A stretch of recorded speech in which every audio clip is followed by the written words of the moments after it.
My name is Matt, and I have 2 degrees. And welcome to the start of my most ambitious teacup project yet, the Teacup For One Halloween Movie Marathon.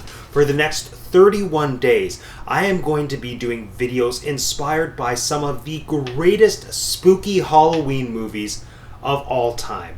There's some movies I've never seen before, some old favorites. It's going to be a mix of me doing movie reviews as well as film analysis. We've got some horror classics, some campy favorites.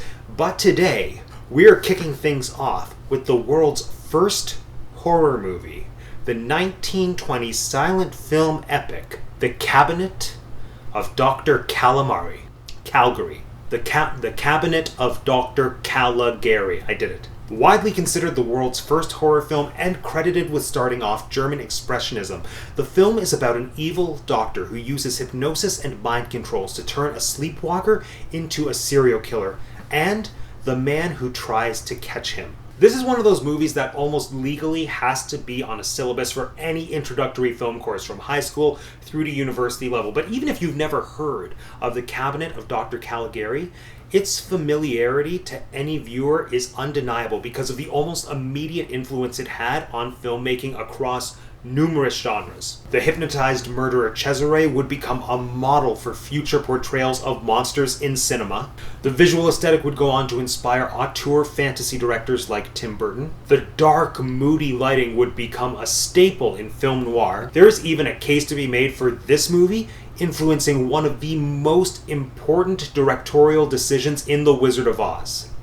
But we'll get to that. The Cabinet of Dr. Calagari is widely considered to be the world's first horror film, but I wouldn't say that that's technically true. There were silent films depicting monsters as early as the 1890s, and it's not even that The Cabinet of Dr. Calagari is the first good horror film. Reportedly, there's a really great adaptation of Dante's Inferno from 1911 that takes you straight into hell, and I mean, just look at those visuals. I mean, that's terrifying. So what was it that made The Cabinet of Dr. Calagari stand out from the crowd and become such an influential film that changed how filmmakers were making their movies for the rest of cinematic history? I mean, I don't want to say it was luck, but let's say it was a combination of timing and circumstance. First, undeniably, the most attractive thing about this film is its visual style. And just to give you some context, back when this film was being produced in Germany in the early 1900s, Expressionism was booming both in Germany and in Austria. These expressionistic painters were rejecting the idea that their paintings should be a perfect recreation of reality. Instead, they were taking inspiration from artists like Van Gogh and Munch, and they were presenting the world through their paintings not as it actually appeared, but how they perceived it to be. #Expressionism. What made Calagari so significant is that it took those expressionistic visuals off the canvas and put them into a movie. It pioneered this idea of creating a heightened, stylized world for its characters to inhabit, and while the influence on Tim Burton is pretty clear, I think it really pushed the boundaries and made other filmmakers start to assess what they could do outside of the box when they were creating a set on a soundstage. And of course, paired with these beautiful sets, we had the dark, ominous lighting that just engulfed the world of Calagari in shadow, which would really quickly go on to influence other horror films like Nosferatu or the Universal monster movies, but also become such an important factor in the creation of film noir cinema.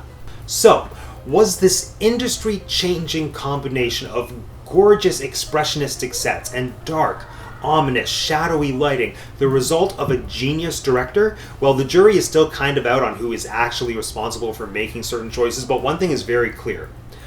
These were choices born out of necessity because of budget. In fact, almost everything notable about this movie was born out of budget. Initially, the producer only greenlit the script because he thought it was simple enough that it could be shot cheaply.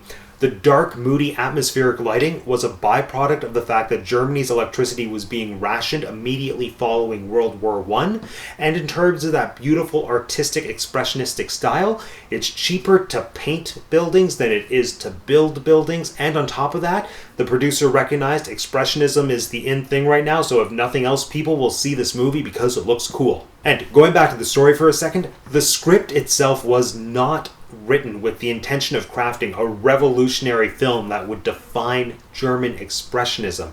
The Cabinet of Dr. Caligari was written by Hans Jonowitz and Karl Mayer in 1918.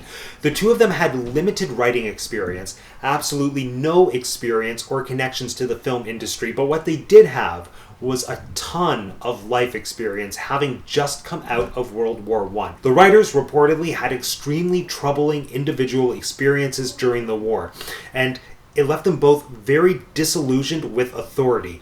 Whether or not that consciously made its way into the writing process is still up for debate, but its influence on the story, conscious or not, is extremely obvious. It's not a coincidence that Calagari is a film about the horrors of a corrupted authority figure using hypnotism to force someone else to carry out their murders. In a film that's just utterly fixated on exploring all sides of madness, it makes perfect sense that these characters are being driven to a point of insanity because of the corruption that they've experienced from the people that they're supposed to be trusting.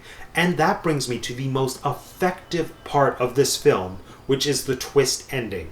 At the end of the film, we find out that our narrator is in fact a patient in an asylum. The entire film that we've been watching is just his perception of his reality, and all the characters that we've gotten to know in his life are actually just his fellow patients in the asylum, with the imposing Dr. Caligari being the director. And this reveal just throws us for all kinds of loops, because as an audience member, it means that we no longer know who we can trust. Our narrator has proven unreliable, but by that same token, when we see the director in his actual human form, not as Calagari, there's something ominous and sinister about him, and the very last moment of the film implies that he might actually be abusing his patients. And this is why I believe the film has earned this reputation of being the world's first horror film. It was being produced off the cusps of one of the most destructive wars in modern history, and it was being made as multiple different artists' reactions to the world and the times that they were living in. The writers crafted a gothic murder mystery about corrupt leaders. The designers applied the aesthetic principles of expressionism as a rejection of reality to a story that was all about madness in the first place, and the entire thing was being shot on a shoestring budget because of the post-war economy. And this mishmash of people and circumstances coming together created such a great, effective horror film because it mirrored the horrors of real life that people were living and could recognize, while at the same time providing them with much needed escapism. And I think that is the hook for a truly great horror film. Show us something scary that we recognize and we can relate to on some primal level, but do it in a way that is heightened enough so that we can escape from our own realities for a little bit. And that is the philosophy I am using when selecting these films I'm going to watch over the next 30 days leading up to the spookiest day of the year, Halloween. But for now, friends, that concludes yet another episode of Teacup For One. Let me know in the comment section down below, what is your favorite scary movie? And if you want to go along on this haunted movie adventure with me for the rest of the month, don't forget to subscribe to the channel if you have not done so already. It's super easy. All you need to do is click on my face. Thanks for joining me today, everyone. My name is Matt, and I have 2 degrees, and that's the spooky Teacup For One.